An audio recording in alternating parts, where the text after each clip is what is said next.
Dans l'Aude, la situation a dégénéré sur la rave-party illégale qui se tenait depuis 4 jours. Des viticulteurs avec des bâtons sont allés sur le terrain. Hier soir, des affrontements ont éclaté avec les fêtards, alors que le ministre de l'Intérieur lui demande que soit criminalisée l'organisation de ces manifestations interdites. Jeanne Cancard avec à Fonjoncouze, Louane Leroux et Baptiste Sisco. Des amas de poubelles remplacent ce matin les enceintes. Les dernières voitures des participants à la rave party s'apprêtent à quitter le champ viticole après une soirée tendue. Hier, en fin de journée, excédés après 4 jours d'occupation illégale, des viticulteurs craquent. Armés de bâtons, ils s'en prennent violemment aux voitures des teufeurs.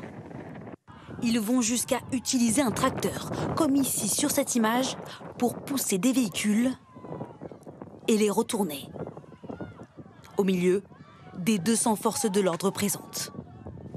Selon le maire de la commune, certains des viticulteurs venus de toute la région ont été menacés par des teufeurs. Il y en a qui ont sorti des armes. Ces gens-là ont sorti des pistolets et des fusils. Et donc à partir de là, les CRS sont intervenus et ils sont partis. Au plus fort de la fête, durant ces 4 jours, ils étaient 2500.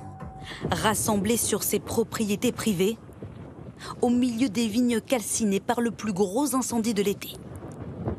La plupart des habitants des villages alentours comprennent la colère des viticulteurs.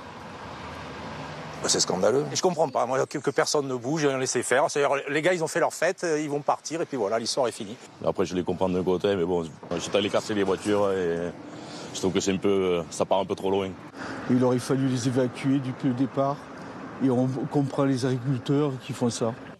Quand nous interrogeons les participants à cette rave party, eux ne voient pas le problème. Ouais, c'est peut-être un lieu qui leur tient à cœur et tout, mais il faut bien que ça se passe quelque part. Il vaut mieux que ce soit dans un endroit qui a déjà été brûlé. Enfin, moi, c'est à mon sens. Sur les lieux de la fête, beaucoup de voitures immatriculées en Italie et en Espagne. Car là-bas, les rave parties sont lourdement sanctionnées. Bruno Retailleau, sur notre plateau hier soir, veut aller dans le même sens que nos voisins. Il faut, faire que ce soit un délit et non pas seulement une contravention avec un risque de prison. En Italie, ça va jusqu'à 6 ans de prison et plusieurs dizaines de milliers d'euros d'amende.